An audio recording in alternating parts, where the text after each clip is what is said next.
welcome in everyone to this episode of the Batfoot Podcast. My name is Damien, here with Matt and David. And if you saw our first episode of this, no you didn't, because we are having all kinds of fun here with internet issues and new streaming sites.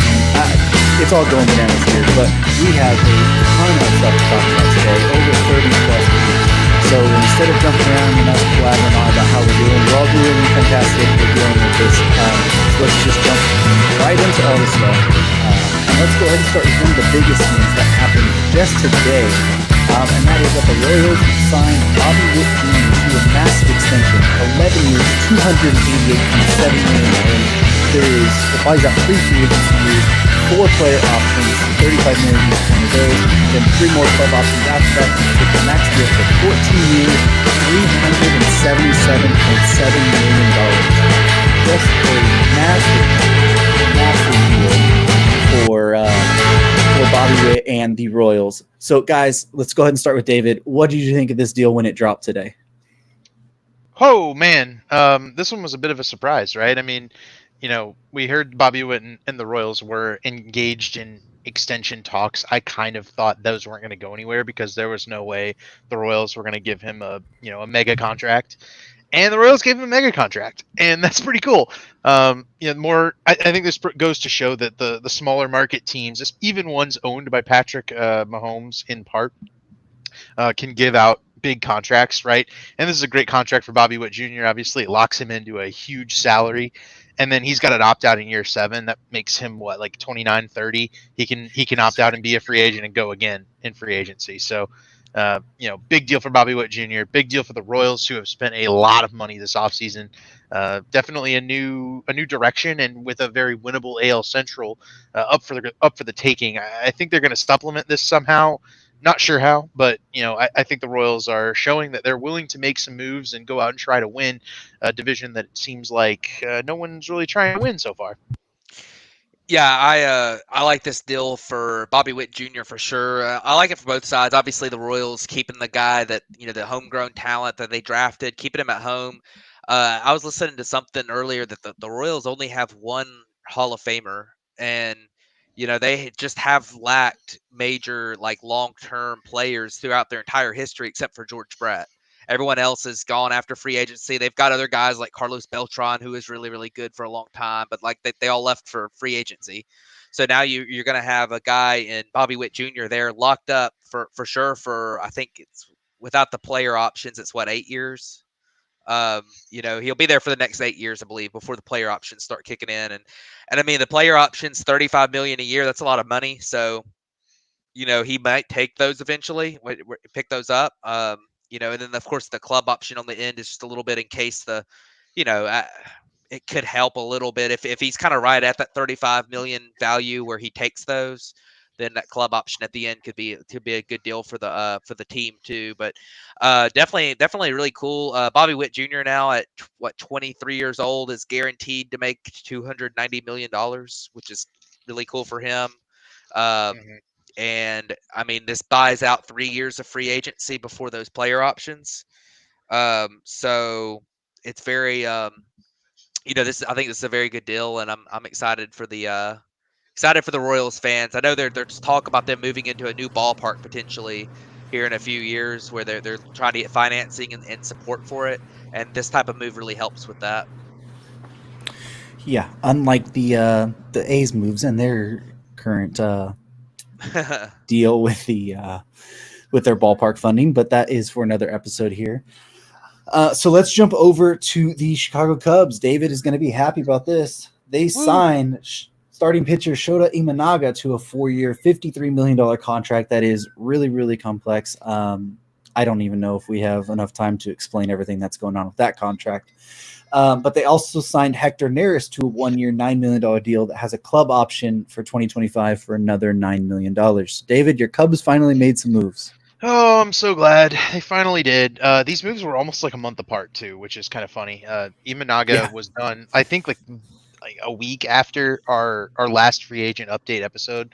It was a couple days. Yeah, it was not far off. So we had kind of teased that the Cubs were involved there, and I think that we had mentioned that the price tag was approaching 100 million. Cubs get him for a guaranteed salary of 53 million. They've got a swell opt in there where if Imanaga opts in either year 3 or 4 to the next year, the Cubs can take year 5 as well, and which makes the deal like 85 million in total. If they do take that team opt, but it's very risk averse.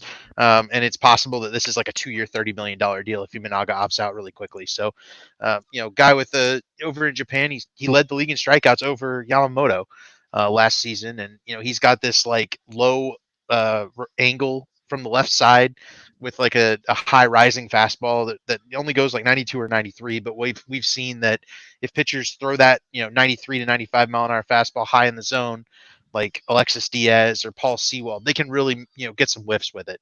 And I think Imanaga is going to have that, and he's got the Japanese bag of tricks, the splitter, the slider, everything there that you want from a starting pitcher. So, and we'll see if he can make that transition. He's definitely obviously less of a guarantee than a guy like Yamamoto or some of the other guys that we've seen come over. That's why the deal is much less than like Darvish or somebody like that. But he's still a good pitcher, and I'm pretty excited about it. And Neris is going to anchor the back end of the Cubs bullpen. That was a slam dunk signing, especially given the reliever contracts that are coming out. I mean, at one point we heard that Neris might get like 50 million from the Yankees, and that didn't materialize. And 9 million from the Cubs. That's money, and they've been great with their 1-year deals for relievers of late. So, yeah, I mean, Neris is a big upgrade over throwing in some of these guys that didn't have any experience. And these are two really good moves for the Cubs who are moving towards being that favorite in the NL Central. I think they need 1 or 2 more moves, and they'll be there. And the moves are kind of obvious if you look at who's still out there, but we won't get into that. Yeah, I think that Shota Imanaga was a really good signing at this price. I think that a lot of times, a lot of prospect evaluator type people have said they thought he was going to be like a really, really, really good major leaguer, and then some have said that they think he's more of like a swing guy, or a 5 starter or whatever. But 4 for 53, that's a price that you would like to get a swing starter. I mean. So it's pretty risk averse, like you said. I think it's a good signing. I don't know if it totally moves the needle for how good the Cubs are going to be this year, but they definitely needed another arm because I mean their pitching rotation is pretty thin as it is, and bringing in Imanaga is going to for sure help them, supplement Justin Steele and I guess Jamison Taillon and Kyle Hendricks. So getting a couple more guys there, and then Hector Neris. He's an interesting one. I totally understand why his contract is as low as it is. His velocity dropped like over about 1.5 miles per hour from 2022 to 2023, and his peripherals spiked even though his ERA was really, really good. He is a guy. He's been a little bit up and down over the last 4 or 5 years, but with Houston, he's been really solid. I think 1 year for 9 million with that club option because he does still have some upside. He's 34 years old, or 35 years old this year, which is a veteran reliever, but relievers typically are able to pitch a little bit longer into their 30s at a high level. So the age is still, fairly manageable for him. And, getting that club option for a guy with some upside is really nice for the Cubs too. So I thought that was a good signing, even though, like I say, and the Cubs obviously needed bullpen help too. I mean, they really have like 1, maybe 2 relievers that you can count on in the back end, and if that. So Hector Neris adds a guy that has a lot of upside and pedigree to that group. So I think it's a pretty good signing. Yeah, good signings for both. And then, they're going to be a contender in the NL Central this year, and another team helped them out, which we'll get to here in a little bit on that side. Some of these deals you'll see we're going to basically kind of breeze through because we have a lot to get to. But the next one we're going to jump to is that the Yankees signed relief pitcher. I guess he's going to be used as a reliever, Luke Weaver, to a 1-year, $2 million deal with a club option. That could take that to a 2-year, $8.25 million deal. And then they went out and signed Marcus Stroman to a 2-year, $37 million deal with a player opt-out for 2026. But that becomes a vested 3rd year with 140 innings this year. The Yankees effectively get Marcus Stroman, who was an all-star the first half of last season and was one of the better pitchers in the National League, for a while there, and to a deal that you would have been shocked he would have signed that before the All-Star break of this last season. He got a blister in London, and his season went completely downhill from there. He was so brutally bad that the Cubs moved. They pulled him back out of injury and moved him to the bullpen. They had a little disagreement over that, and Stroman ends up opting out of a guaranteed $20 million with the Cubs to sign a $18 million annual average value deal with the Yankees, a team he has famously dissed in the past on Twitter. But let bygones be bygones, and I think this is it's a good deal for the Yankees, right? I mean, Stroman, when healthy and when mechanically sound, is one of the better pitchers in baseball, but he's got to be pinpoint because his velocity and stuff isn't all that good. So when he's on, he's really good, and when he's off, he's really bad. And I've seen that as much as anybody. But Yankees fans should enjoy Stroman and the swagger and everything that he brings, as long as the New York media isn't a little bright for him, because we've seen it with the Mets that's kind of blown up in the past. So I think Stroman will be a good fit there, but it's it comes with some risks. Yeah, I'm with you. First off, the Luke Weaver deal is kind of interesting. When he was used as a reliever year before last, his peripherals were actually pretty good and his velocity was up. So maybe if the Yankees use him as a reliever, they could find something there. Marcus Stroman, the 2-year, $37 million. I think that's a pretty good deal. I think kind of on both sides. He's a guy that his last 2 years, and David can tell you is better than anybody else. He's been injured a lot. He hadn't broke 140 innings over the last 2 years. And when he's pitched, he's been pretty good. He's not an ace, but he's been pretty good. This year, you mentioned the injuries. His velocity was down a pretty good bit this year, but I don't know how much that's related to late in the season coming off of some injuries. So there's a possibility that's that might rebound. But I think the projection systems have him around a 4 ERA. He's a good fit for Yankee Stadium because he's a ground ball guy. He gets the ball on the ground. For his career, over 60% of the time, he's been getting the ball on the ground, or close to 60% of the time. Over the last few years, it's been more in the low to mid 50s. But I think he's a guy that he's a solid pitcher, and the Yankees needed some depth in that rotation. I do worry a little bit about the personality fit there in New York, but if it works out well, then Marcus Stroman will have a really good. I'll probably have a good couple of years there. Yeah, if Stroman thought the Mets media was bad, wait till he meets the Yankees media. So let's jump over to the Cincinnati Reds, where they ended up signing Brent Suter to a 1-year, $2.5 million deal. Also has a club option for $3.5 million. Probably to be a back-end starter for them, but Suter was a guy who was really sought after this offseason and got a solid deal here with the Reds. Yeah, this is interesting because, in Colorado last year, he had like a 3.38 ERA and 69 innings and a 3.44 FIP. That's really good for pitching in Colorado, and the guy doesn't have the stuff that you would expect a reliever to have, but the Reds needed some depth, and I think that for that price, that's fantastic for them. Only 2 starts last year though, so if he's making that switch to the starting rotation, he's going to have to pitch in Coors Light basically over in Cincinnati too. That may be difficult for him. He hasn't started since 2018, so other than just a game here or there. Yeah, I think the initial plan is to stretch him out as a starter, see what they got, and then they can always throw him to the bullpen if necessary from there. Talking about a guy who's making the switch from the bullpen to the starting rotation, and that is Jordan Hicks, who signed a 4-year, $44 million deal with the San Francisco Giants. Yeah, I kind of feel the same way about him as I do about Suter when it comes to the pitching, how he's going to be used. I think Jordan Hicks is a really good reliever. His top thing about him is that he throws like ungodly hard, and it's got a lot of sink. He's got like that one like incredible pitch. He finally had the strikeouts follow this year, which for a guy that throws 103 miles an hour, like. He's never really had the strikeout totals you would expect. It's always been around 1 strikeout per inning, but last year it spiked up.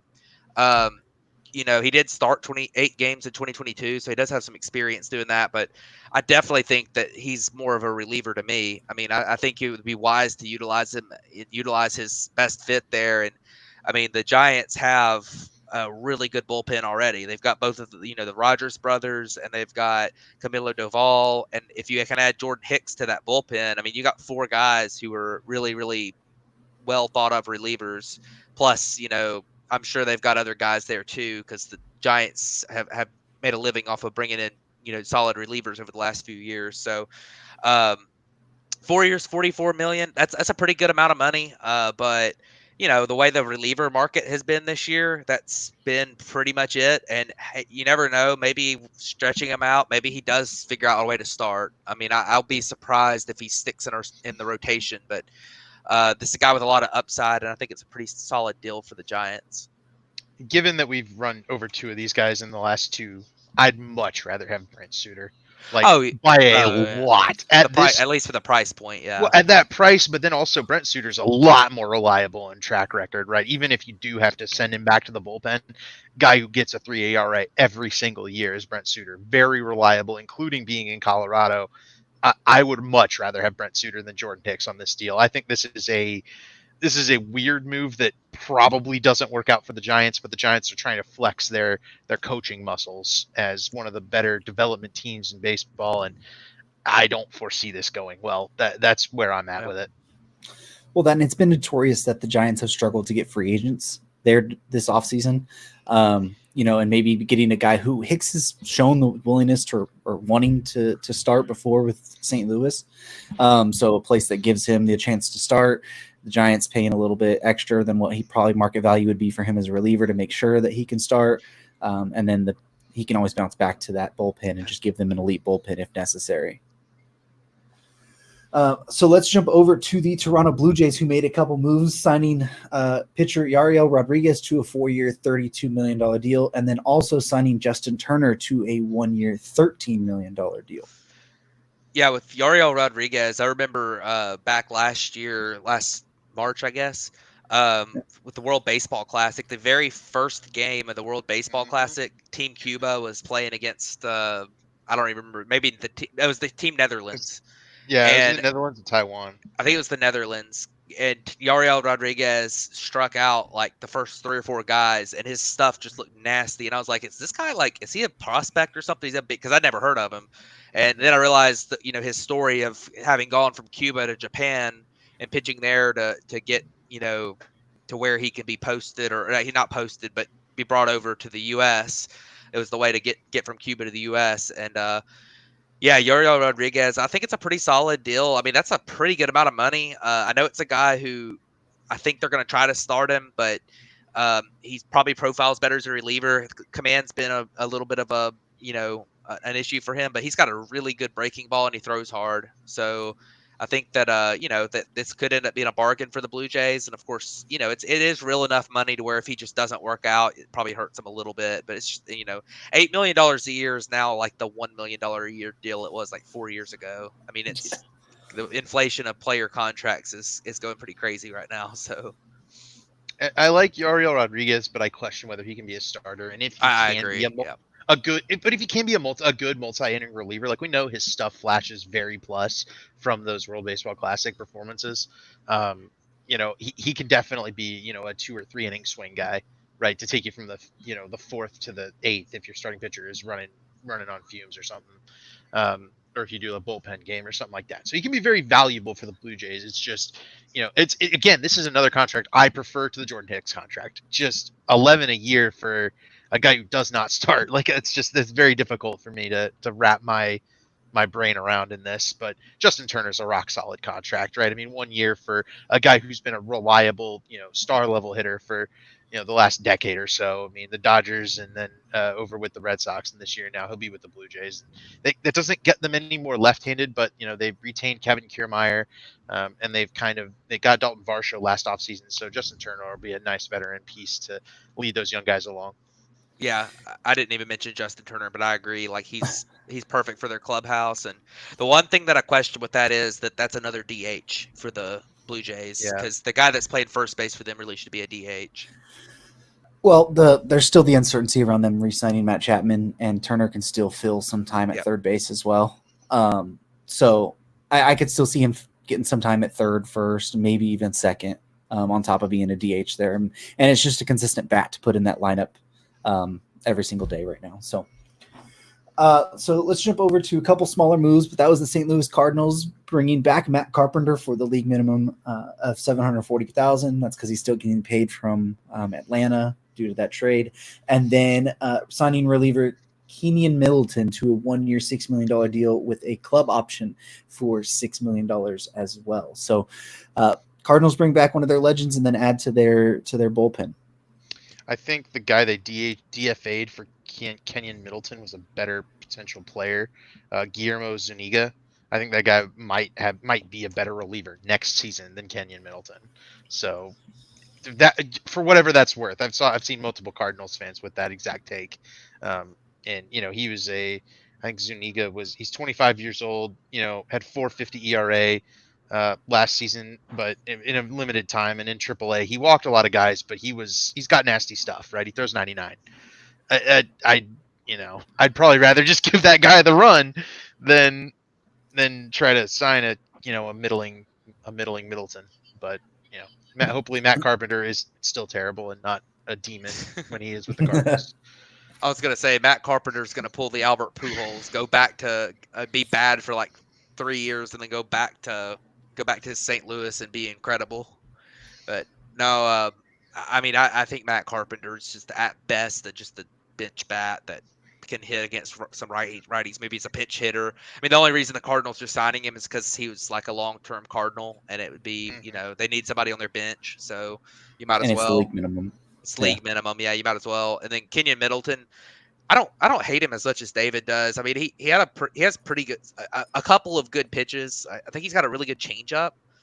He actually struck out a ton of guys last year. 11.3 strikeouts per 9. The ERA was 3.38, which is really good, and his xFIP was a 3.26. He did walks, a decent amount of guys, but it wasn't out of control. 4.09 walks per 9. Gave up some homers, but he still got the ball on the ground a lot. He got the ball 56% ground ball rate with an 11% K rate is really impressive. I think some of it's just bad home run luck, and throws pretty hard. I mean, Zuniga throws extremely hard, but I mean, he had like an 8 ERA at AAA and walked the ballpark. So I think that Kenyon Middleton's definitely not a lock to be really good because his track record wouldn't tell you he's good. But I think it's kind of worth a gamble. I mean, it's not that much money. You get a club option too, so if he does do well, you probably get a bargain second year. But if he pitches like he did in 2023, I think he's going to be a solid for them. Yeah, so let's move over from one relief arm to another one, and that is the big closer that was on the market this year, and that's Josh Hader, signed with the Houston Astros for a 5-year, $95 million deal. We're playing the shenanigans here, but technically the biggest present-day value of a relief pitcher contract ever. He didn't beat Edwin Diaz's, what was that, 105? 102. 102. He didn't beat that number, but Edwin Diaz did have deferred money that made it lower in today's value. So Hader signing 5-year, $95 million with the Houston Astros. Yeah, leave it to the Dodgers fans to talk about deferrals, but hey, we'll talk about it here in a little bit. But yeah, we got Josh Hader, of course, is a very good reliever. I mean, he's been for a long time. 2022 was super weird where after he got traded, he was terrible, but he was back to being really good in 2023. His peripherals were a little bit higher this past year than they have been in the past. But still, even with the higher peripherals, a 269 FIP is still incredible. It's just not the 169 FIP he put up in 2021. But definitely really good. He did walk a lot more guys in 2023, but he is a reliever, and relievers are volatile. And I think Josh Hader, of course, he's about as good of a bet as you can get of a reliever, and that's a lot of money to be paying a guy, especially when the Astros have a lot of they got a lot of like pending issues with their roster. Bregman's about to be a free agent. Altuve's about to be a free agent. Verlander's going to be gone. You're going to have to replace him after he'll be free agent or retire or whatever.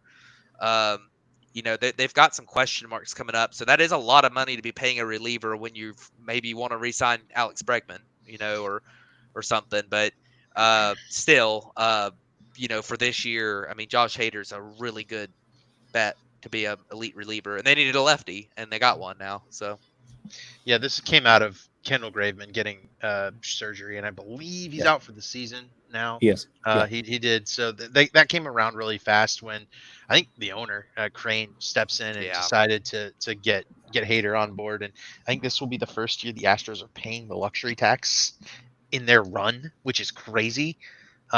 Because that's been a really good team for a long time, and they've run it under the luxury tax. Now they've taken some team friendly deals like the Alvarez extension to do that. But I mean, Hader's a near Hall of Fame level closer. He's going to need a few more good seasons in Houston here to cement that, but he's on that kind of pace. And yeah, I mean, this is a no brainer, right? Whoever got Hader was going to get the best reliever of the offseason.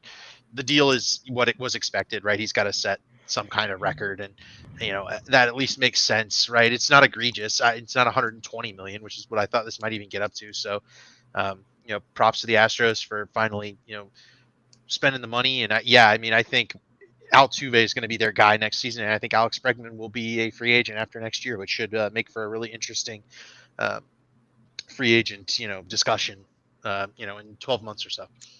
Yeah, that will be interesting to see how that does. And the Astros did, on top of losing Hader, they did lose Hector Neris, and then they lost another guy who we'll talk about here in a little bit, in Phil Maton. So they've already taken 3 hits to their bullpen. So signing Hader there, and it allows them to play the matchup game with Presley and Hader at the back end, at least for this next season. So let's stay in the AL West and jump over to the Angels, who signed a trio of players. The big one being Robert Stevenson at 3 years, $33 million.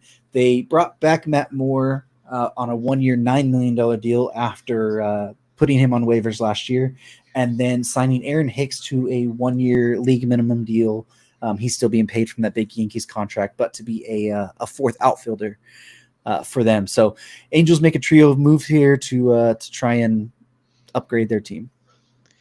Yeah, these are some interesting ones. The biggest one being Robert Stevenson, who this is one of those upside signings where his track record is pretty mediocre until 2023, when he went to the Rays school of this is how you pitch and was unbelievable for the Rays in 2023. He had a 14 strikeout per 9 rate and less than 2 walks per 9 for them, a 2.35 ERA in 38 innings after joining the Rays. That's after having a 5.14 ERA for Pittsburgh for 14 innings. So definitely a guy who throws very hard, throws about 97 on average. It's one of those upside signings where you feel like if he can replicate what he did with the Rays last year, whatever he figured out, then this guy could be like a closer type for you. But that's a lot of money to be paying somebody who for his career has a 4.64 ERA out of the bullpen, and is he's had a couple of years where he was really rough. I mean, 2022, 58 innings, a lot of them were in cores, but he had a 5.43 ERA.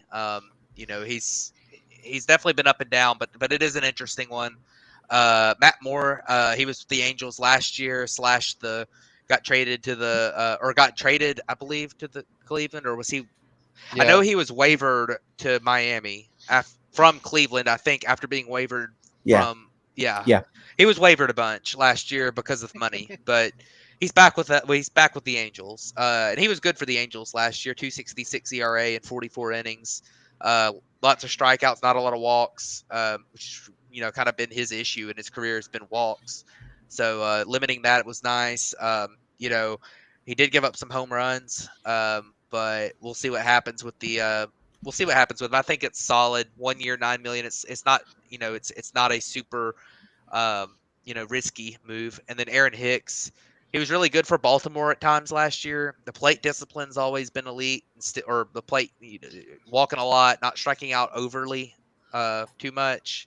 I mean, he's not a good defender anymore, but he might be something. I mean, you need another bat in their lineup, so He's getting paid $740,000, the league minimum. So because the Yankees are still paying him, but definitely one to watch.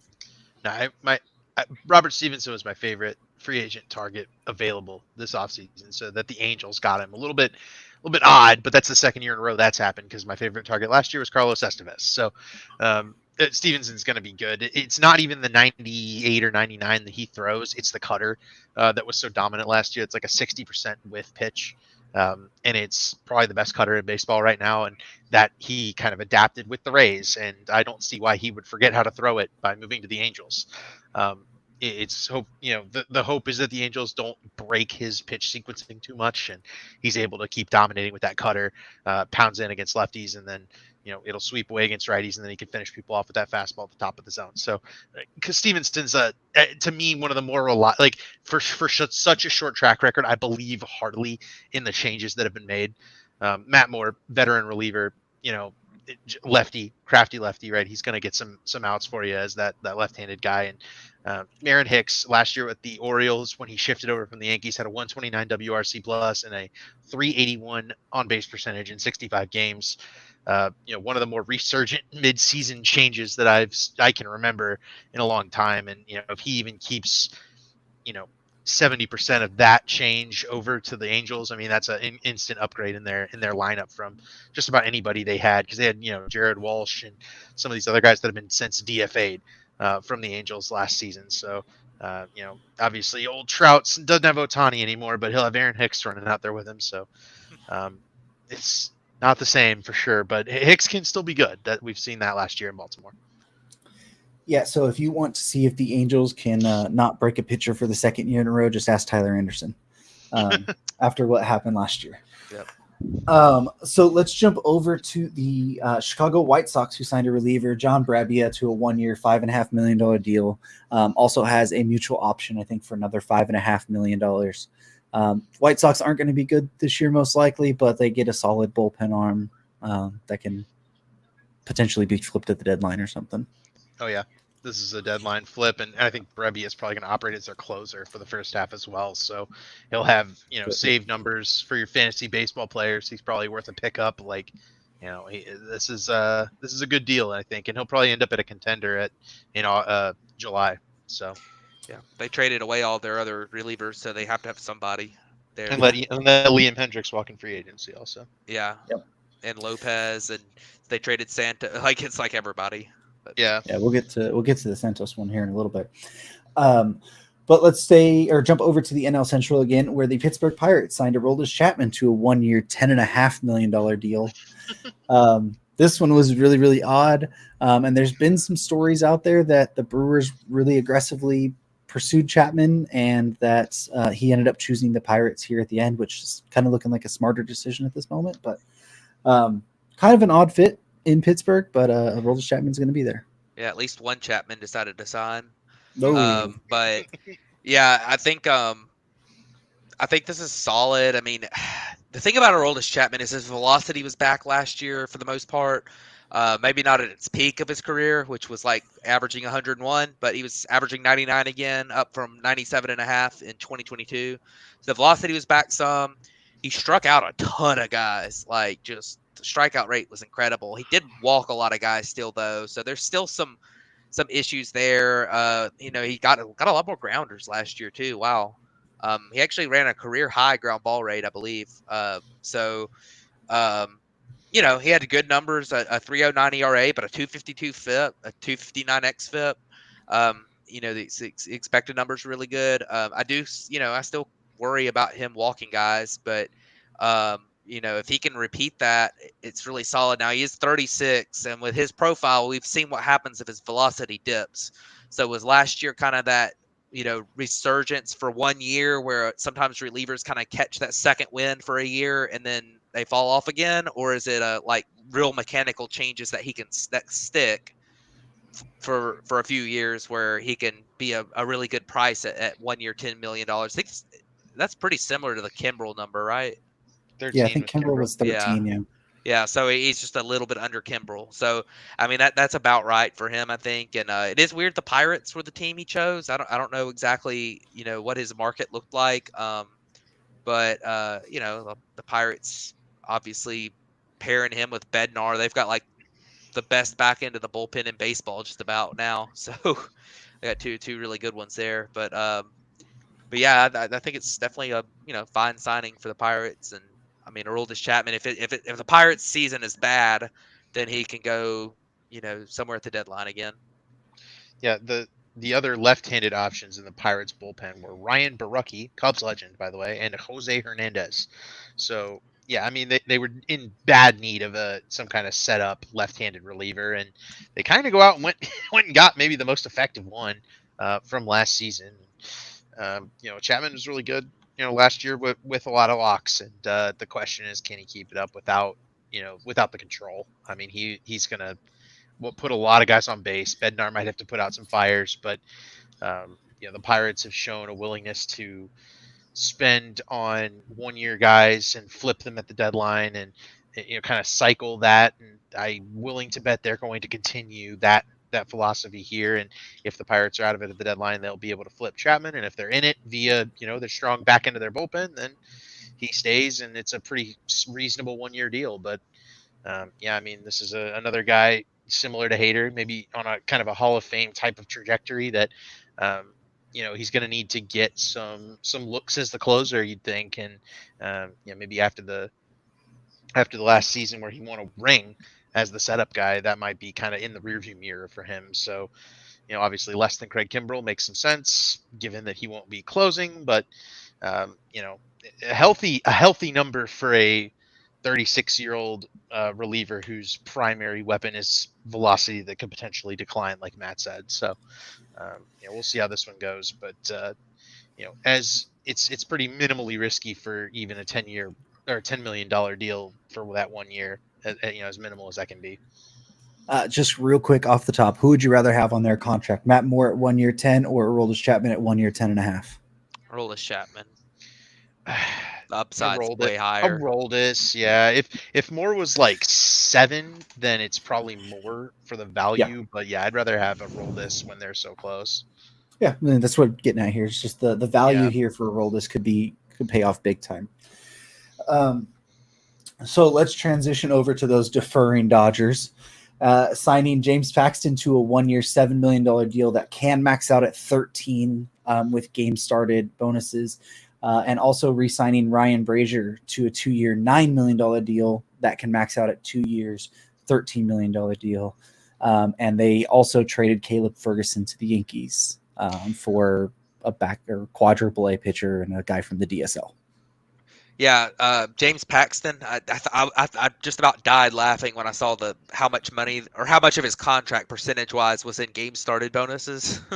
Because that's kind of like that's like his issue. I mean, since 2019, he has started 5 games in 2020, 1 game in 2021, 0 in 2022, and 19 in 2023.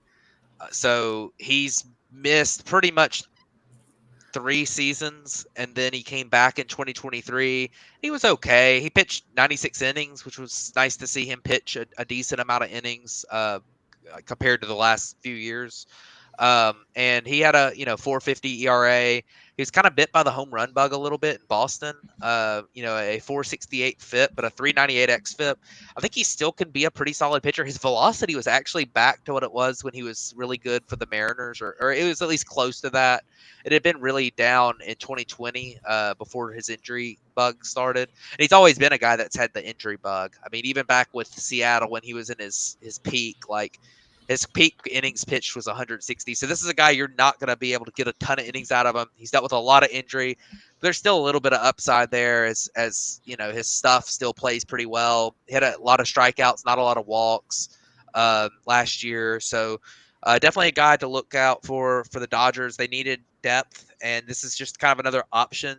They're at the point to where getting options, in case one of their young guys doesn't work out or something. If Paxton gets hurt, then one of those couple of young guys can jump in, and if he doesn't pitch well, one of them can jump in. Or if one of them doesn't pitch well, then you've got a veteran presence there. So definitely think this is a fine deal. And then Ryan Brazier, I think he's he was pretty good last year. He was actually really good last year for the most part.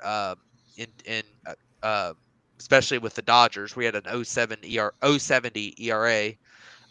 But for his career, I mean, he's been a fine middle reliever most of his career. Um, but the Dodgers obviously found something in him last year. Um, limiting hard contact mainly, and his velocity skyrocketed after he got to Los Angeles last year. So I think that that's a solid signing to bring him back. I mean, it's pretty cheap deal, so definitely fine there. Yeah, so Ryan Bergier, I think he went to where he had the most success, right? And I think Yeah. that's a wise move by Bergier. And I think that they've got the escalators in there. The deal as a whole is pretty palatable for a 36-year-old reliever. It's a lot cheaper than the one we just talked about with the Aroldis Chapman per season, but it's the 2-year deal. Dodgers feel like they can get the most out of him. Good on both sides there. The question for me, Matt hit on all the negative potentials for James Paxton, is do the Dodgers get 30 starts out of a tandem of Glasnow and Paxton? Yes. Well, yeah, you would Yeah, say yes. I, Matt. I would think so. All I right. think they're going to get 25 to 28 starts from Glasnow. Yeah. That's the question. Is to me, if you can if you can fill that second rotation spot with at least 30 to 33 starts from these two guys, right? And these are two guys that have had the injury bug bite them a lot in the past, then I think the Dodgers are golden here. Paxton's a perfectly solid, middle starting pitcher that gives you that upside, and he'll give it to you in 10 to 20 starts somewhere in there, but that should be perfectly reasonable for the price the Dodgers are paying and the situation the Dodgers are in here. Yeah. One thing I was gonna say, one thing that I find interesting with Paxton is I think his stuff would play pretty well in the bullpen if it came to that. I don't know if Well, Damien has any idea if the Dodgers are considering, or I don't even know if Paxton would consider going to no, the bullpen, but I don't think they're going to consider using him in the bullpen. The real thing that Los Angeles is going to do this year is they're going to go into an impromptu 6-man rotation to help Yamamoto come over to the major league way of playing the game. So you're going to start Buehler a little bit late. So basically, they're still obviously they're even still in conversations with Kershaw, which that'll be a deal here in a little bit. But they're going to have, Sheehan, you're going to have Grove, you still have Gavin Stone, you're going to have Paxton, you got Bobby Miller, Buehler, Glasnow, Yamamoto. I mean, they still have a ton of guys that they're basically just going to do mix and match at this moment with the starting rotation. The bullpen, I think, is pretty much set, especially bringing Brazier back. I think there's if you're running an 8-man bullpen, I think there's 3 or 4 guys that could be major league level bullpen arms that you're leaving out for the Dodgers right now. So I don't think Paxton will be, but it is interesting that right now I didn't even mention Ryan Yarbrough, who could be a swing guy, kind of 5th starter for them too. The only lefty they really have in their bullpen after trading Caleb Ferguson today is Alex Vesia. But I think they're going to go with the not really needing a lefty and just get good pitchers that get lefties out. Like Ryan Brazier, after he came over to the Dodgers last year, they ditched his changeup and added a cutter to it. And cutter was like 181 batting average against, and lefties were like batting average like 120 against, and like a 280 slugging or something like that. So I don't think they're going to go specifically with lefties. I just think they're going to go with people who are just good against specific handedness and go that way. So, and the Paxton deal was originally reported at $11 million, and there was medical issues that came up in that. That's why it's down to 7 now with the incentives on games bonus up to 13. It was only going to be 2 million in game start bonuses. So I just want to point out that's the second smart team that's added a cutter to an existingly pretty mediocre pitcher and turned them into a good pitcher. So that might be a thing going forward is, pitchers adding cutters. Mark Pryor pitching lab reigns supreme. So let's go to a guy who got better on the Dodgers to a guy who got worse on the Dodgers, and that is Joey Gallo. And he signed with the Washington Nationals on a 1-year, $5 million deal. Yeah, I was gonna say Joey Gallo is pretty bad everywhere, but nowadays. Yeah, but I mean, He's at a career high strikeout rate, and this is a guy who It's pretty impressive. yeah, he struck out 43% of the time in 2023 for the Twins and 332 plate appearances. So it's not like one of those 10 game sample sizes because he got hurt or something. He struck out 43% of the time. Um, I mean, he still put up a league average stat line, a 104 WRC plus, but for a guy who at this stage is really I mean, he's not really playing the outfield anymore at least to a high level. Um, he's okay out there. He's not like a Gold Glove caliber because of the arm. He used to with the arm that he had and stuff. He was close to the Gold Glove caliber, playing him in left field. But now he's just kind of like mediocre there. Like if you're a guy who's kind of a corner outfield DH type that's got a 104 WRC plus, that's not very good. So I don't know if the Nationals think that maybe they can make him strike out less somehow, which there's been 5 different teams, including 2 of the best at that have not been successful with it. So, I mean, I don't know. I mean, it's $5 million. It's not that big of a deal. It's low risk. The Nationals could flip him if he does pretty well. Yeah. It's just, you know, It's all I Yeah, do. Buy low, hope you get boom, and flip at the deadline for something. That's what it seems like. Yeah, there's no risk here for the Nats, but you're hoping Gallo comes back certainly as a baseball fan, right? I mean, I would love to see, him mash 40 homers for the Nats in a surprise comeback type of year. That would be fun. I don't think it's gonna happen, but it would be fun. So let's jump over to the Milwaukee Brewers now, where they signed Rhys Hoskins to a 2-year, $34 million deal that does have a player opt out after year 1. Yeah, so this is interesting, especially after we talk a little while about what happened later. But Yeah. I think this is an interesting signing. The Brewers last year were pretty pitching heavy, and they were terrible in offense. And really, honestly, they were more run prevention heavy because their pitching was good, but their defense was really good too. That was kind of their calling card was we're going to play to our defense, play really good defense, pitch well. And the offense was not there, but they've kind of got a sneaky amount of upside offensively this year. William Contreras was really good at hitting last year behind the plate. You still got Christian Yelich, who was good last year. And then you've got a bunch of young guys, Jackson Churio coming up. Sal Frelick, Joey Weimer. You've got some of these young guys who haven't really completely gotten their footing yet, but they have some upside. They were all kind of top 100, top 50 prospect types. So, I think they're kind of moving into a phase where they're flipping their team a little bit to where it's more of, we're gonna see if we can score some runs this year. And I think Rhys Hoskins helps with that. He adds a veteran to their lineup. He seems like he's a pretty good clubhouse leader, or he has in the past seemed that way. He's a pretty good player. He's actually really consistently a kind of what you're looking for in somebody like him. He puts up between 2 and 2.5 wins above replacement every year while being a really above average hitter. But playing, either no defense or bad defense. So, he's kind of your Carlos Santana replacement. And he's, I think it's solid. The only thing about it is that there's just downside for year 2. $17 million is a lot of money for the Brewers to pay one player. And if Rhys Hoskins doesn't have a great year, you're going to have a lot of dead money year 2 that you're, and I know it's not a very long term, but for the Brewers, every year you paying $17 million to somebody's a big deal. So, that's the one downside of it with that player option. But I think it's a guy that could help them. Yeah, my one concern with Rhys Hoskins the whole way through this free agent process was he hasn't played competitive baseball in 18 months. So you do want to see whether he's still got the juice, whether he's the same level. The 1 year kind of high annual average value type deal Cody Bellinger got last year makes a lot of sense here.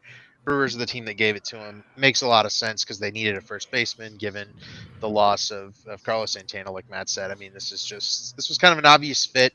It was just always a question of whether the Brewers were going to try to spend when in a year it seemed like they were kind of selling pieces off. So we'll talk about that in a little bit. But, the weird part is where this is going to fit in if the team gets worse pitching wise, which it seems like it will.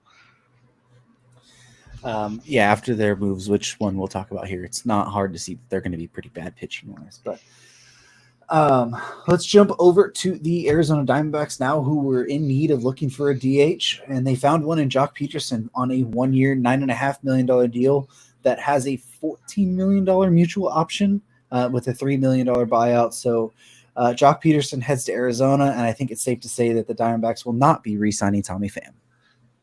Yeah, yeah.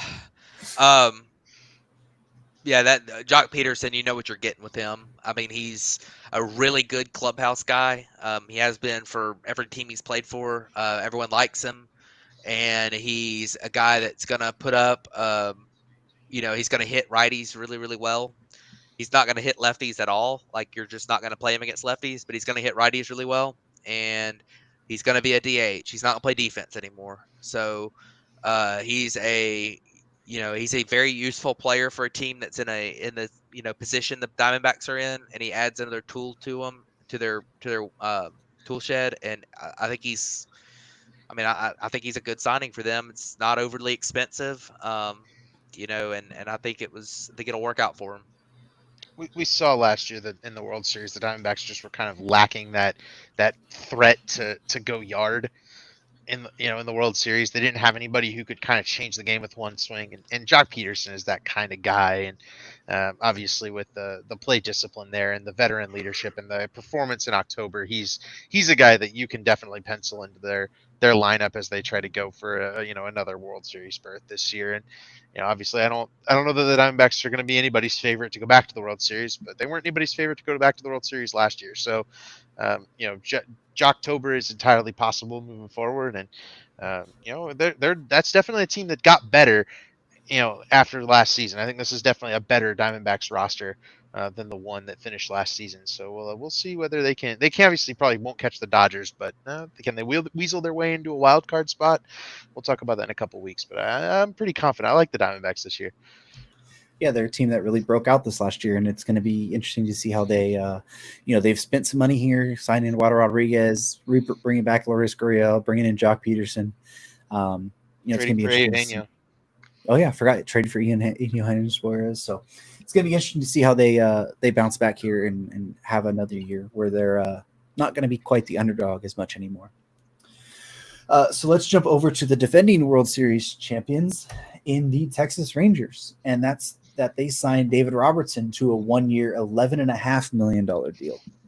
Yeah, it was no secret that the Rangers bullpen was a mess last year, and they, even though they won the World Series, and they badly needed impact relievers this offseason, and David Robertson, while he's been really good the last 2 years, but he's outperformed his metrics considerably the last 2 years as well. He's 39 years old, but he's an impact reliever. I think he'll be solid for them. I think he's kind of in that same price point as we were talking about with Chapman and Kimbrel. He's kind of a wash with Kimbrel for me. He's real similar, and I think he's getting paid basically the same thing. So maybe like $1 million less or something. So, I think it's a fine signing. Veteran reliever. If it doesn't work, then it's just 1 year. I think it's perfectly fine. David Robertson did not like getting traded to the Marlins. Supposedly, he was not real happy about that.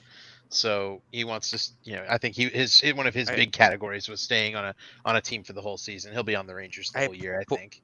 Poor guy got traded from a non-contender in the Mets to a contender in the Marlins last year. So. Yeah, I think he wanted to stay where he signed, though. Yeah, he's his own agent. Yeah. He understood getting traded from the Cubs to the Phillies a couple years back, but I think he didn't want to do that again. And then he got traded this last offseason because he thought he was signing with a contender in the Mets. He didn't want to do that again. So I think we've also heard the Rangers are struggling with money, and they really haven't done anything else besides this move. So everyone's kind of waiting to see if maybe Jordan Montgomery will re-sign with the Rangers. But the Rangers' money situation isn't ironed out yet, and they went and spent $11 million on a 39-year-old reliever. So that much I question. Like, if you could cobble up 11 million, why couldn't you cobble up 25 a year to get Montgomery back and deal with the bullpen later like you did this last season? But hey, it's they won a World Series. They can operate however they want right now. They're riding high. Yeah, and I mean Robertson brings a bunch of postseason experience too. Yeah. To that bullpen where you had Josh Boers and stuff there. That was his first postseason where he was solid, but he brings a guy that's veteran presence and been there, done that before. So let's jump over to Dave Robertson's old team in the New York Mets, and that's that they re-signed Adam Ottavino on a 1 year, $4.5 million contract, and then they signed Shintaro Fujinami to a 1 year, $3.35 million contract to also be in their bullpen. Yeah, so Adam Ottavino is interesting. It's very little money, but he has a good track record. He was really good in 2022 for the Mets, but last year he kind of looked cooked. His velocity dropped over 1 mile an hour on average. Strikeout rate was way down. Walk rate was way up. He's 38 years old this year. I'll be kind of surprised if he's successful this year, but you never know. I mean, he's lost it and refound it several times in his past. So I mean, it's probably worth a $4 million gamble that he finds it. And Shintaro Fujinami's he's such a weird pitcher. Like, I think someone described it as he's the best bad pitcher we've ever seen. Like he had a 7 ERA last year, and he was shot. I like the signing last year for the A's because I knew the A's were going to be bad, and they got somebody that throws extremely hard and has good stuff as upside, see if they can figure it out. I don't know why for the life of me they botched it by trying to start him in the rotation. He's obviously a reliever, and he ended up going to the bullpen, and Baltimore got traded to Baltimore, and he was better there, but he still wasn't very good. So we'll see what happens. His command leaves a lot to be desired, and maybe he'll figure it out. He still does have really good stuff. I mean, his fastball velocity averaged 99 miles an hour last year, just about, or 98 and a half. So, I mean, he throws hard. He's got a good splitter. I mean, he's a guy that to watch out for on this short, this low money deal. But this also could just be, I mean, it could be completely meaningless too. So, My question here, I got nothing to say other than what Matt said, but my question here is the Mets offseason, which consists of Luis Severino, Sean Manaea, Adrian Hauser via trade, Jake Diekman, Shintaro Fujinami, Jorge Lopez, and re-signing Adam Ottavino. Is that the most completely useless pitching offseason that you've ever heard of? Because I don't know that anybody's going to be like particularly solid there. Like, is Sean Manaea the best option that they even signed? Like, I think Severino might be cooked. Like, I just yikes, man. They have done a whole lot of nothing. Yeah. Listen, David Stearns finds ways.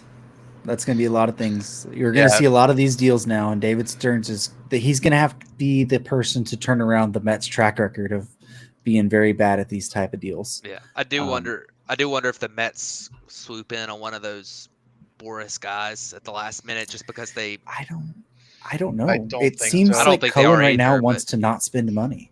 Yeah. As much. They would have already gotten in on Chapman. They don't trust Beatty, Yeah. I don't think, but they probably haven't found anybody to trade him.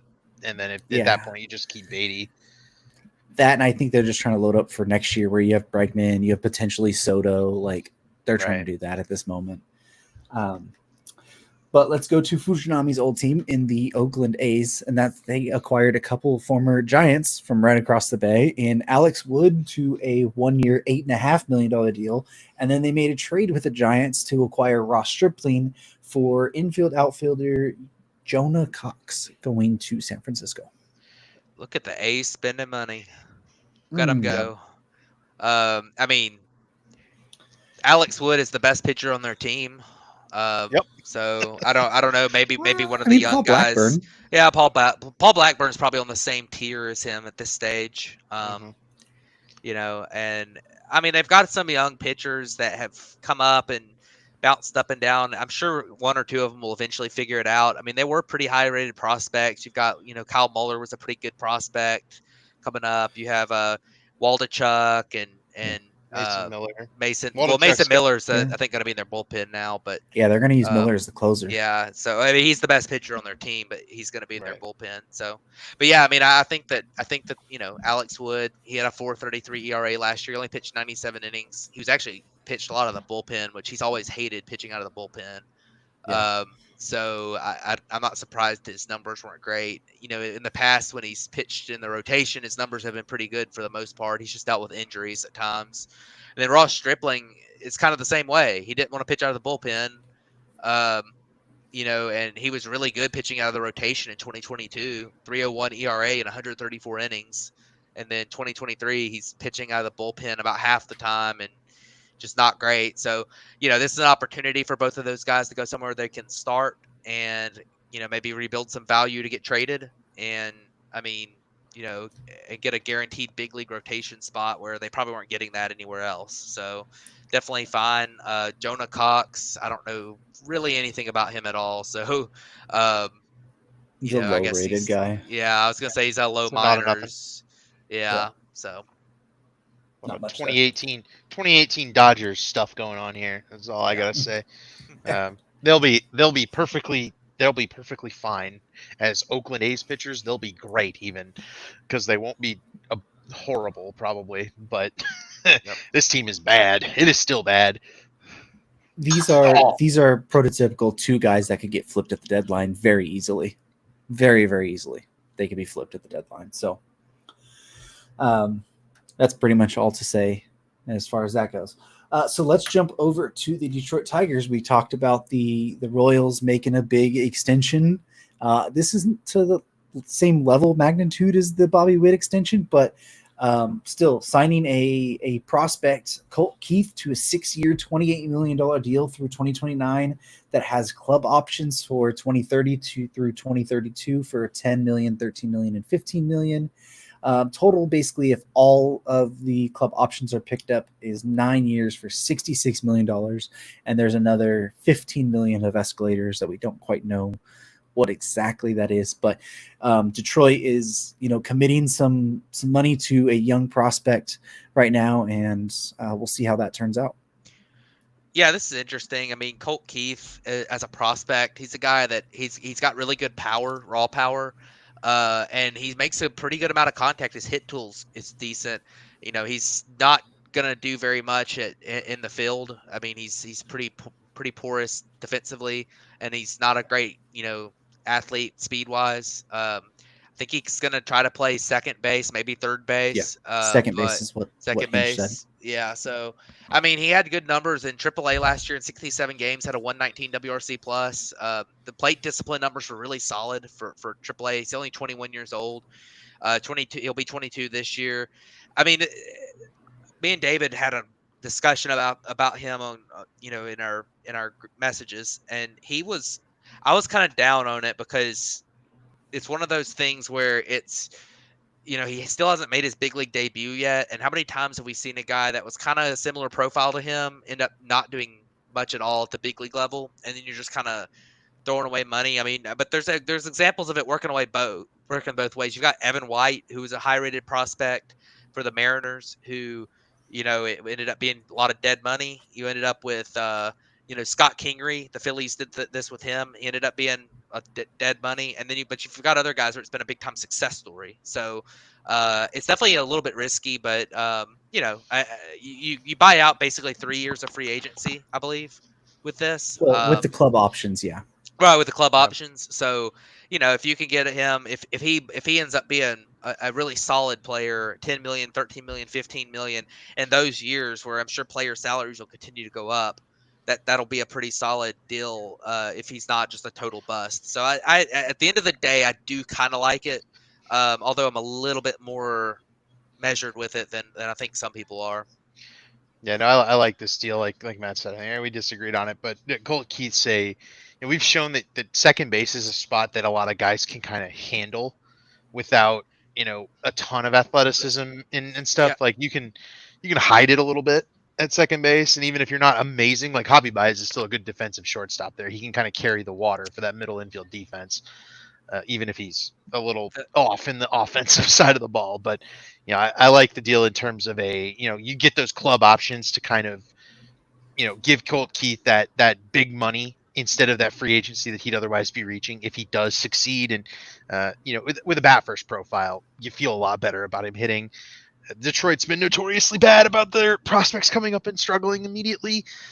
A little worried about that, but Colt Keith's so young. Like he'll hit free agency if all this is said and done at 31 or 32. Like you can still get a payday after all that. So, slam dunk for Colt Keith and the Tiger. If this guy does end up being like a top 25 prospect, like a really good player, the Tigers buy out a bunch of years of free agency for real cheap. Like, and they guarantee, this is I think a good way to go if the player is willing. Like, you guarantee your salary. You don't have to go fight for arbitration. You might get underpaid a little bit, but you also might get overpaid a little bit, and it's all a big bonus to the player for that guaranteed life-changing money. So I think that's what Colt Keith said. Even like he was like, "Hey, I get paid now, and yeah, it's going to sacrifice me a few years down the road, but I'd much rather have a generational wealth for my family for now than bother with waiting and maybe or maybe not getting paid in the future." So I think it's a really good deal for Colt Keith, and I don't think this is an enormous risk for the Tigers because this is a prospect I feel pretty good about. I think this guy's going to have success.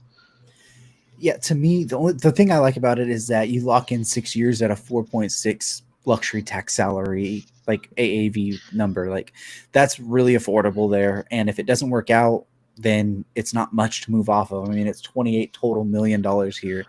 I mean, how much do they put to Kenta Maeda this year? It's like the same amount they're paying him pretty much for 2 or 3 years. Like it's really not that much here. And it locks in low AAV numbers. So, backup level money pretty much. So I don't hate that. And then, like you said, if the club options, if he does end up panning out, you're getting him for cheaper than what market value would be in year 2, 3 of arbitration and 3 free agency years, most likely. So 9 years of control for a 21-year-old. Like, yeah, teams love that. And it gives them incentive to start him on the opening day roster too. So yeah, because you can get bonuses from that. Right.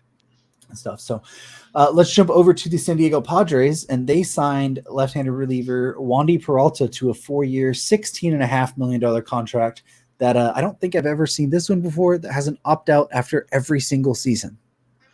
Yeah, I don't understand. That is a really weird one with the opt-outs, but I mean, Wandy Peralta's fine. I mean, he's had a couple of good years in there. This last year, his ERA was really good, but his peripherals were horrible. He actually put up negative .54 last year. 2022, he was actually pretty good.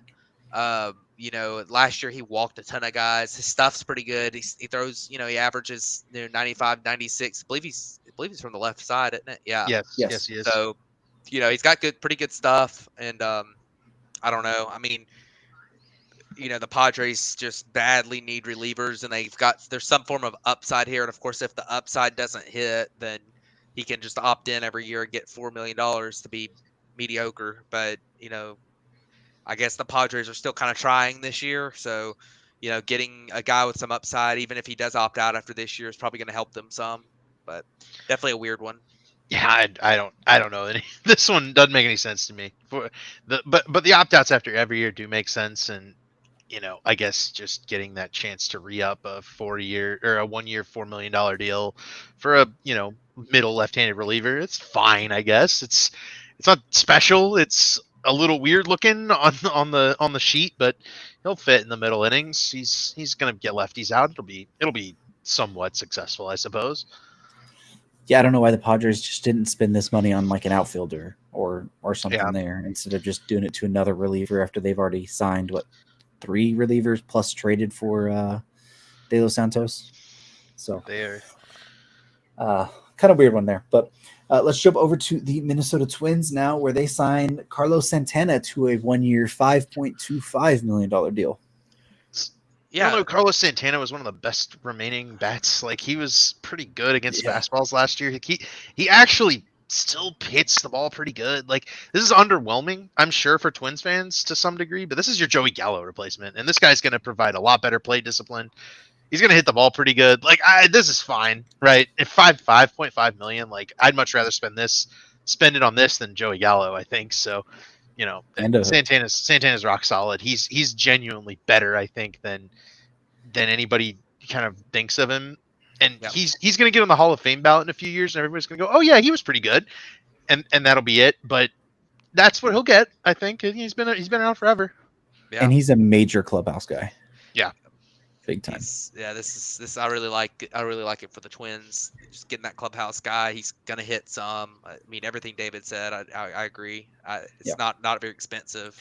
It's a good deal. Yeah, solid deal. So let's jump over to the Tampa Bay Rays, where they signed Phil Maton to a 1 year, $6.5 million deal that has a club option for $7.5 million. So here's the deal. He signed with the Rays, and he's a reliever. So, and he was already good with the Astros. He was already pretty good. He's one of the ones that was already pretty good.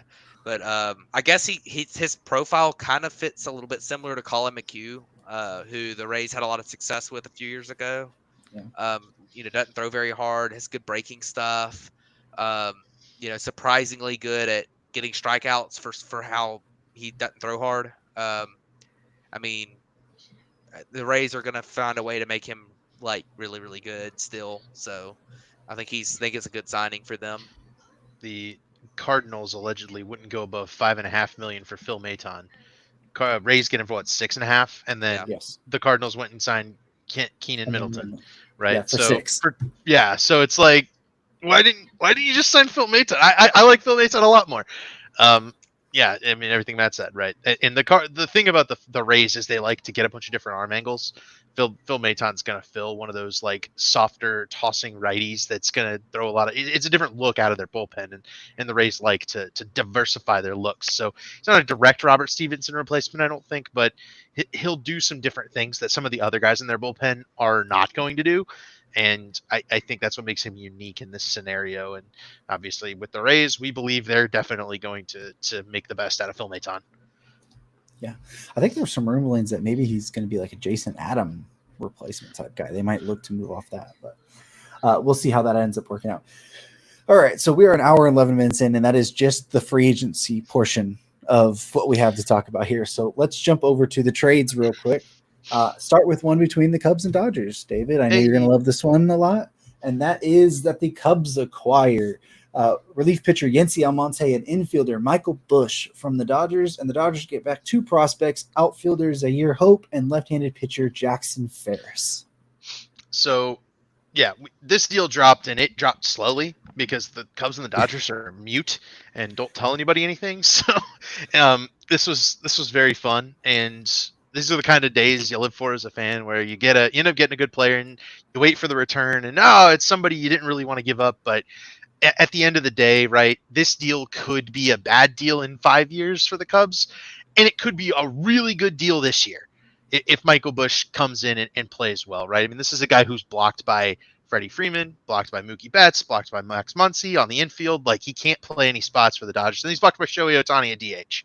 Yeah, like, he's not going to play for the Dodgers, and so the Cubs are going for a first baseman. The rumor was they were going after Rhys Hoskins, but they've made this move, and I think it's more of a first base type move than a third base or DH type move. They're just trying to grab some corner infield bats. They have said that Busch will spend some time at third base. He's not really a third baseman, I don't think, but maybe he can play there a few years until the athleticism kind of starts to decline a little bit. But with Dansby Swanson next to him, he ought to be able to handle it. And I'm really excited about Michael Busch. I was on him in the 2019 draft. Felt like he should have been the Cubs pick, and they picked Ryan Jensen, and Ryan Jensen is not with the Cubs anymore. And Michael Busch, they've righted the wrong, I think, finally, and it's really exciting. Yency Almonte is good. Jackson Ferris is the key prospect here. He's a lefty pitcher. He's like number 8 on Pipeline's top lefty pitchers in the prospects. He's just outside the top 100. The big thing about Jackson Ferris is that he might have control issues as he works his way up. He's in a big pitcher's park in Myrtle Beach this year. I think he might be a bullpen guy, but he'll be a nasty bullpen guy if he does, iron out. He's just so far away. He's 3 or 4 years from even sniffing the major leagues, and Michael Busch is pro ready. The Cubs are just like took maybe a future top 50 prospect and turned him into a current day top 50 prospect. And that's that's to my book a good deal when you're trying to get ready to win. So the Cubs are better and on this trade in the 2024 team, and that's what's really important. And I'm really excited about Michael Busch, man. I really hope he pans out, because if he does, that's a jersey right there. I mean, he's an awesome dude. Yeah. Yeah, I'll just throw a quick opinion here. This is a cool trade for the Dodgers and the Cubs, because the Cubs want guys who are major league ready, but are still young prospects. They can kind of come up with some of their young guys they've got in their farm system right now. And the Dodgers are like, these guys are blocked. We need younger guys so that eventually we'll have we can just double our investment here, and we can also clear 40-man spots. So I think it's a cool trade. Michael Busch, I think that he needs a spot where he can basically DH. I think, but if he's able to do that with the Cubs, then I think he's got a lot of potential with his bat. In AAA last year, he was really good. Now the Dodgers AAA ballpark and just that Pacific Coast League in general is extremely hitter friendly. But he did play a little bit in the big leagues and didn't do a whole lot. But he is a very good offensive prospect. I think he'll do solid. I think he'll be solid. Zips likes him for a 112 WRC plus this year, which is really solid for a rookie. So I think it's a good trade for both ends, really. Yeah. So this trade initially dropped as like Yency Almonte is being traded to the Cubs. And then it was like, hey, Michael Busch is being traded as well. And at that moment, I didn't love it because I really wanted the Dodgers to use Michael Busch as a trade piece to get another starting pitcher. Because at this point, we hadn't signed James Paxton yet. I don't even think the Teoscar deal had happened. Oh, no, it had happened already. But I thought they should try and move Busch for a major league ready pitcher. And then we saw what the return was. I didn't love it at first. David kind of talked me into Ferris more. And then, Hope he's solid and you'll see what they all end up turning out to be. But the only thing that I really want to happen is sometime this spring training, Jackson Ferris has to start a game and then we have to bring Walker Buehler out of the bullpen. That has to happen. Yep, so it's Ferris Bueller. Exactly. So it's Ferris to Bueller.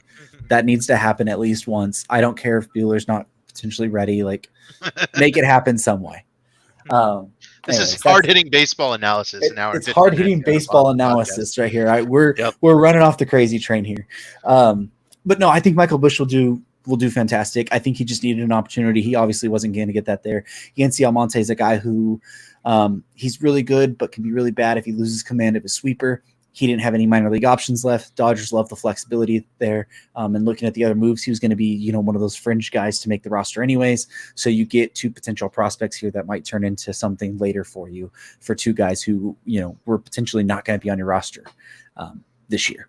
So that's what it turns out to be there. So let's jump over to Seattle and Minnesota now, where the Seattle Mariners acquired Jorge Polanco from the Minnesota Twins, and the Twins get back Anthony DeSclafani, relief pitcher Justin Topa, outfield prospect Gabriel Gonzalez, and right-handed pitcher Darren Bowen.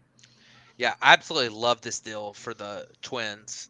Jorge Polanco is a really solid player. He's a veteran guy. He's had some good seasons, but they've upgraded at second base from him in Edouard Julien, who was a rookie last year and played really well. They've upgraded at third base in Royce Lewis. And of course, he can't really play shortstop anymore anyways, but you've got Correa there. So, Jorge Polanco kind of had lost his spot a little bit. And even though he's still a really solid player, so it does help Seattle in that aspect, but the Twins get back a lot. They got back a 5-starter, which is something they kind of needed. With Sonny Gray gone, their rotation had gotten a little bit thin, even though I really like the top of their rotation still with Lopez and Joe Ryan. They needed another guy. And then Justin Topa is a solid reliever, adds to their bullpen depth. And Gabriel Gonzalez, a top 100 prospect. So they got, some pretty good pieces back. And I think Seattle sit some cash with DeSclafani too. I know I had originally thought that DeSclafani's thing was, it was a way of buying prospects basically by taking on his money.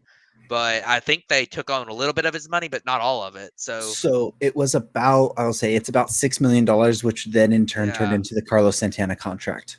Right. So that's basically what it was. Right. So I just think I think this is a great deal for the Twins. Honestly, I don't know why. I don't know why that. I felt like Seattle wouldn't have to give up all that to get a guy that's kind of like Jorge Polanco. So So that's funny. I really like this deal for Seattle, right? They don't give up any of their. I think their top two prospects. I don't know if Gonzalez was the third or fourth uh, behind Harry Ford, but either way, right? I mean, the Seattle bullpen is filthy. It's full of guys like Justin Topa, and they've got minor leaguers to boot on that. Um, DeSclafani was extra, right? He hadn't even pitched an inning for him yet. They were just trying to move the cash, and they're getting back a guy in Jorge Polanco who's really solid when he plays, and a guy who sits around a 120 WRC plus each of the last 3 seasons. He's started striking out a little bit more, but I think it's coming with some more power. So he's a guy who got 4 wins above replacement in 2021. He's dealt with some injuries since then. I think this is kind of a slam dunk for Seattle, and given that they're looking for that impact up the middle, where last year they had a kind of a rotating door at second base and weren't able to find that double play partner with JP Crawford, who's kind of emerging as a really good player at shortstop. And for me, that this irons it out. It's maybe a bit of a heavy price to pay, and the best deals are the deals where you can find a winner on each side, right? I mean, that's where you can grab two opinions and say, oh yeah, this is a good deal trade for this team. It's a good trade for this team. There you go. So I think it's appropriate, but we went around and it was one of those where if we were all thinking, oh, maybe the Cubs could pick up Polanco if he can play third base, and um, everybody was like, man, I would have paid that price. So I feel like it's a good price. It's not too much, and top 100 prospects tough, but Gonzalez is like a ball. Like he's far away. So yeah, I like this for the Mariners, and that makes it different. Yeah, well, we'll just stay in Seattle because Jerry Dipoto was doing Jerry Dipoto things and making multiple trades. And that was that, we were just talking about what they shipped out in Justin Topa. Well, they acquired Gregory Santos from the Chicago White Sox to go right back into that bullpen for Prelander Barrios or Baroa. I don't know. Baroa? Oh, I Yeah. thought it was an S. I put an S there, not an A. Baroa. Outfielder Zach DeLoach and the pick 69 in this draft. So it's a very nice trade.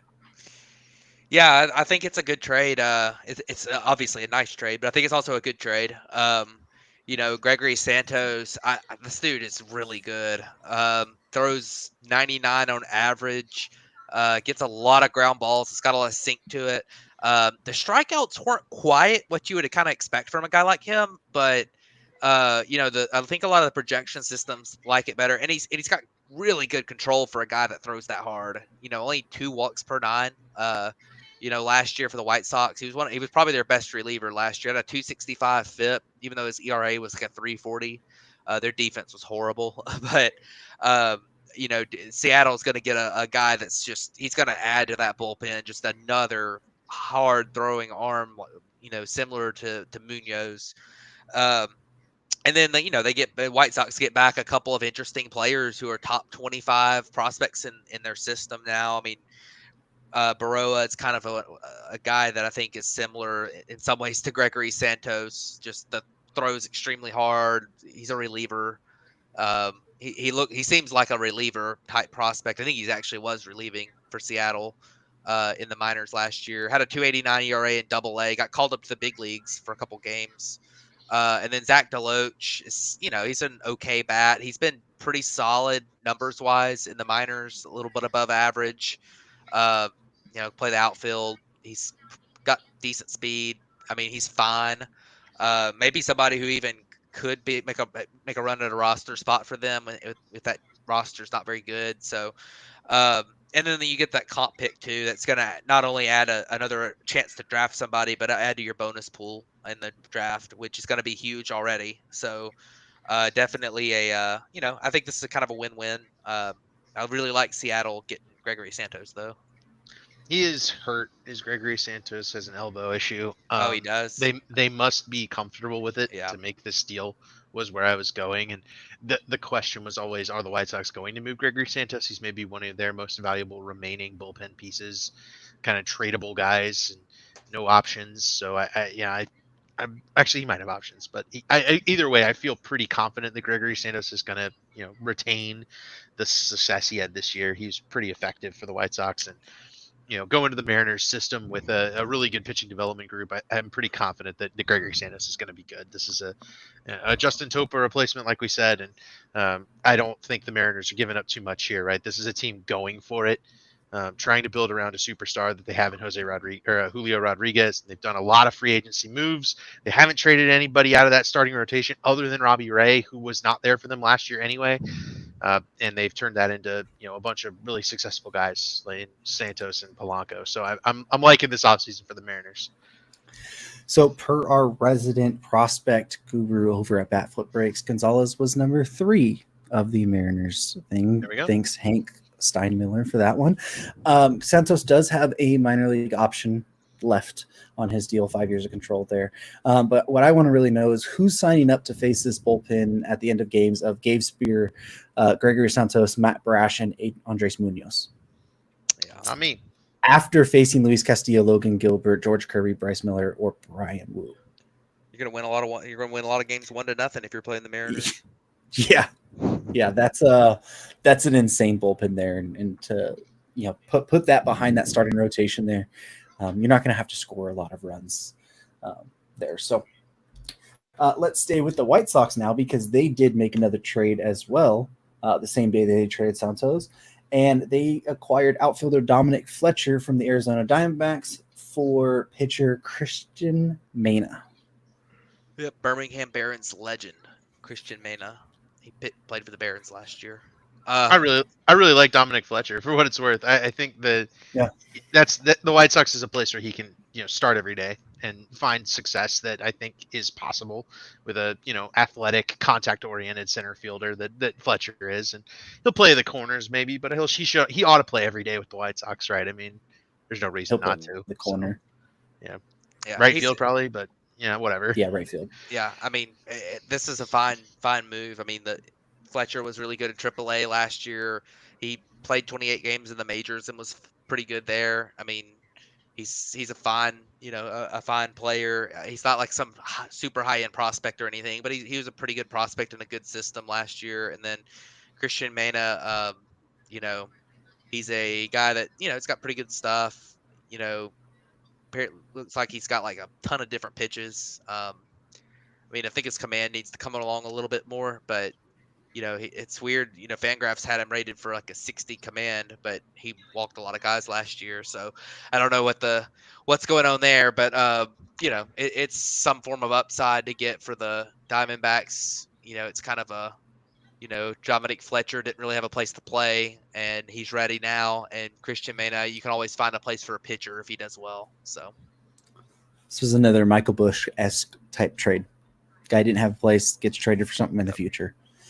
Pretty much there. So I think we've kept you guys all waiting long enough on the big trade here, and that is the Baltimore Orioles acquiring Corbin Burnes from the Milwaukee Brewers for left-handed pitcher DL Hall, which you can't say that anymore, so it's IL Hall legally now. Infielder Joey Ortiz, and pick 34 in the 2024 draft.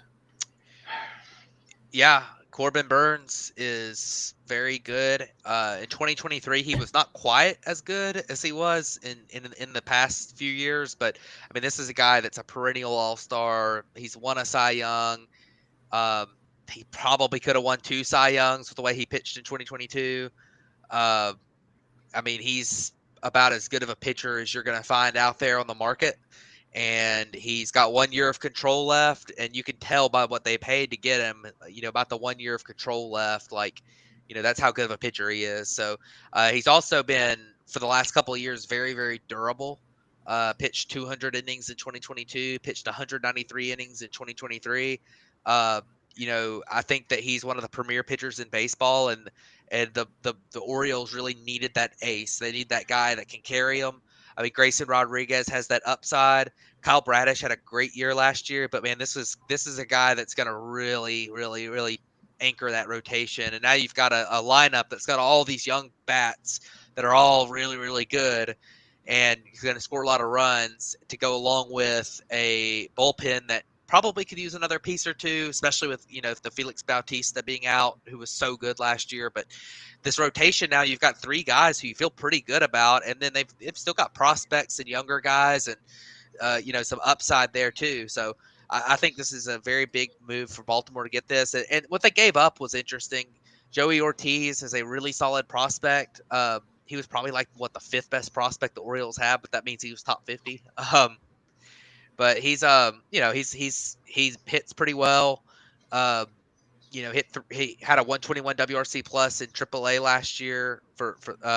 He's a decent fielder. He plays shortstop, play second, play third. He can kind of play all the infield spots. Doesn't hit for a lot of power, but hit for some in 2022. He hit 19 home runs in the minors in 2022. So there is some power there, but I think it's a solid. He's a very solid prospect. And then you got DL Hall, who is a guy that he's really confusing. He's been injured a lot, and he's never really found the control. He did look really good in his cup of coffee he had this past year in the majors. He kept the walks down there.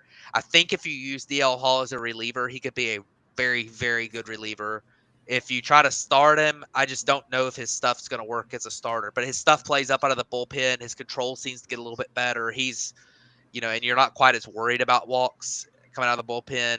This is a guy that, could be very, very effective and kind of being a hater replacement type guy for them eventually. Like he's got that kind of stuff. And then Joey Ortiz being solid. And then that 34th pick in the draft, that's a real draft pick too. That's a guy that's, you could get with that pick a top, a fringe top 100 guy. So this is a really big trade, a lot of value for Milwaukee, but of course Corbin Burnes is worth that value, and Baltimore is going to have a really good. This is really cements their team this year, I think, as being a favorite in the AL East. We have Baltimore fans listening. Well, this is a horrible trade for the Orioles. What are you talking about? I'm so glad Corbin Burnes is out of the NL Central, man. That dude is a boss. He's very, very good. The cutter is always strong, and funnily enough, attest to that. Yeah, the cup. The fun. Yeah, you have. You've struck out to Corbin Burnes, haven't you? Listen, we don't need to talk about that. All right. All right. Well, although I brought it up. Corbin Burnes was actually a pitcher the Cubs did well against, right? And I'm still super glad he's gone. And Ortiz and Hall are both good pieces, but you're dreaming on them being a fraction of the value Corbin Burnes was to the Brewers, and the Brewers are now in a spot where Freddie Peralta's their ace, and their pitching depth is pretty depleted. Like they might need to sign another reliever or another starter, and overall, it's just a group that is not going to be nearly as competitive pitching wise than they have in the past. And that's a little bit shocking, really, that because the Brewers have lived on pitching for so long. And I also want to note the Brewers got Josh Hader from the Orioles, I believe. So yeah, there you go. So it all comes full circle if IL Hall can figure out how to be the closer and bypass Devin Williams at some point, or if the Brewers just trade Devin Williams and don't pay him, which is very possible. Well, they did sort of pay him, but not pay him. But we will have more Orioles talk in here just a second. But first, let's jump over to the St. Louis Cardinals now. So this is all the moves, free agencies and trades are done. This is just basic housekeeping stuff. Now, the St. Louis Cardinals hired Chaim Bloom to now be an advisor to the president of baseball operations, to John Mozeliak, who then went on to MLB Radio, says he has 2 years on his contract. And that's pretty much going to do it for him in that role. And the Cardinals have never hired a president of baseball operations from outside the organization. So this pretty much seems like Chaim Bloom's being set up to take over the Cardinals in a couple years. Yeah, I mean, this is a good hire. I think we went over this a little bit when he was fired, that was a little bit of a weird move. And, Chaim Bloom's pretty well regarded in the industry, and one of those kind of smart Theo Epstein type guys that everyone kind of figured would help Boston, maintain, and really was unable to do that. In St. Louis, it's a good fit. They need good executives because that organization tends to neglect paying players, and giving up the big free agent contracts, and he'll have to go in there and, push and pull the trade market to get it swinging back in the Devil Magic's favor there. So I mean, this is an obvious slam dunk, I think, for the Cardinals, but they do need to turn things around a little bit because last year was pretty unacceptable. Yeah, I mean, I agree. I mean, it's a good move for the Cardinals. They're bringing a guy who's pretty well respected. He got a little bit of a raw deal in Boston. I don't think he was just killing it there, but he definitely didn't deserve to get fired. And he's we'll see what happens. I mean, I know that there's been talk that their general manager, I think, he's up after this year, so I wouldn't be shocked if he goes. And Heim Bloom kind of gets put in that spot, but definitely interesting. It's always good to bring a smart, experienced executive in, especially when you've been struggling a little bit, bring a different voice to the table. So, I think it's a solid move by the Cardinals. Yeah, that's a solid move for the Cardinals. And like you said, he kind of got the raw deal there in Boston, which we talked about before when he got fired there. But so let's go back to the Orioles now, because this is a big story. The Angelos family has finally agreed to sell the Baltimore Orioles to the main guy there is David Rubenstein. And there's going to be others. I know Cal Ripken Jr. is involved in the ownership group. I forget the other guy. That's a big investor in that. But the Orioles are selling for $1.725 billion. This all kind of happened along the same timeline. I mean, I think this was announced on Wednesday. And then Corbin Burnes was traded out for on Thursday.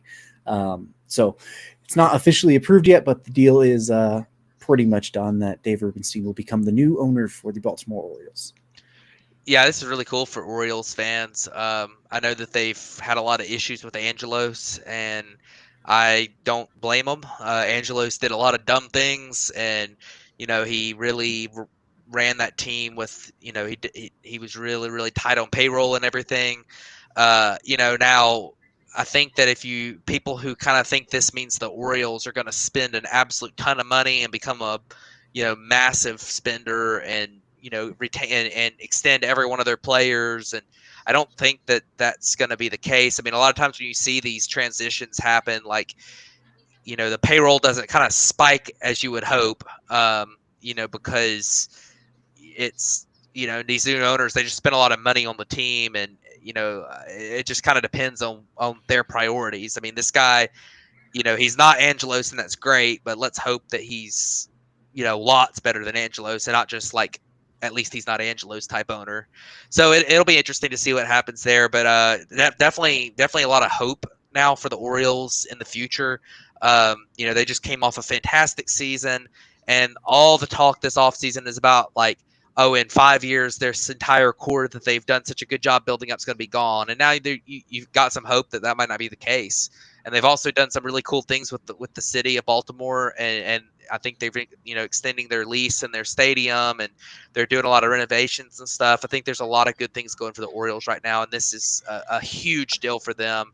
And I think it's going to be. I think it is going to be very good for the Orioles. But I do want people to pump the brakes a tiny bit. But I'm very excited for Orioles fans. They've been through a lot. And Baltimore's a really good sports town. They deserve a team that's a winner. I just want Angelos to move the left field fence back, or the new guy. Oh my God, yes! Back.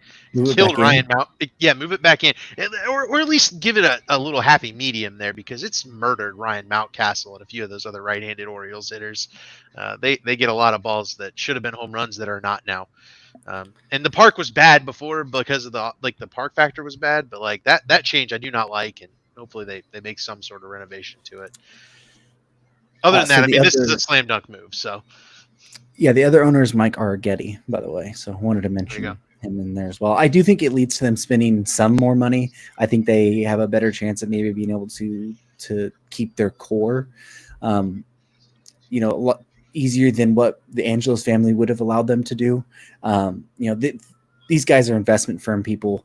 If you need to see how an investment firm is able to run a team, not that the Orioles will be exactly like this, but just look at the Dodgers. They're by the Guggenheim Group right now, which I think the investors total here are actually worth more than the Guggenheim Group is. So they have the potential firepower too. Now, if they will is still to be seen. But they have the backing to where if they want to do big moves, they can. If they want to lock down that core, they can. So I'm be really excited to see what this looks like for Orioles fans here going forward. And yes, please move the fence somewhere, because that 90-degree angle in left center field is just horrendous. But last piece of news that we had is that Theo Epstein is now joining the Red Sox ownership group and becoming a senior advisor to the Fenway Group there. And basically the Fenway Group basically announced, hey, we haven't been paying enough attention to baseball with all of our other endeavors that are going on. So Theo Epstein will basically be our main advisor, taking care of all of the baseball stuff while we deal with soccer and racing and whatever else we decide we want to blow our money on. Yeah, the Theo Epstein, obviously, I'll let David talk more about him, but I mean, he's did an incredible job for the Red Sox to start with, and then for the Cubs. I mean, he's won lots of World Series, and just coming in as, even though he's not going to be in a decision-making role, I guess, coming in and letting his voice be heard on an official basis is going to be very, I mean, I would assume beneficial for the Red Sox, and at least can't hurt.